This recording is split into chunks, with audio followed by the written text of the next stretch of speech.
Nirerespeto at kinikilala ni Pipi Sara ang otoridad ni Pangulong Bongbong Marcos Jr. kaugnay sa foreign policy ng bansang ito. Hindi dapat panghimasukan at makipagtulungan ang gobyerno ng Pilipinas sa imbestigasyon ng International Criminal Court. Ito'y ukol sa drug war ng kanyang ama na dating Pangulo ng Pilipinas, si Rodrigo Roa Duterte.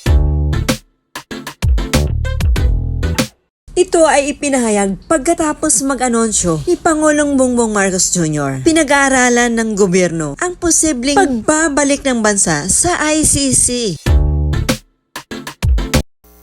We all should respect the position of the president being the chief architect of foreign policy.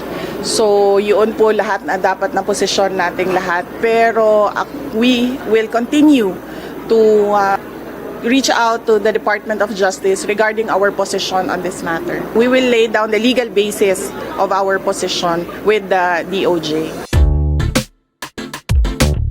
At patuloy itong iginigiit ni BP Sara sa administrasyong ito na hindi dapat panghimaso ang gobyerno ng Pilipinas sa imbestigasyon ng International Criminal Court ukol sa drug war ng kanyang amang si Duterte. Kamakailan lang ay nagpahayag si Pangulong Bongbong Marcos Jr. na hindi dapat tayo pakialaman ng ICC dahil 2019 pa tayo kumalas bilang membro nito. Pero ang nakapagtataka ng ating mga kababayan kung bakit nagpupumilit pa ang Kamara maging ang DOJ na maghain ng resolusyon kaugnay dito. We will continue to reach out to the Department of Justice regarding our position on this matter, and we will lay down the legal basis of our position with the DOJ. At aniya, kung ano man ang desisyon ni Pangulong Bongbong Marcos ay dapat masunod kahit si House Speaker Martin Romualdez na kanyang pinsan, ang Senado at even BP Sara ay dapat sumunod sa kautusan ni Pangulong Bongbong Marcos.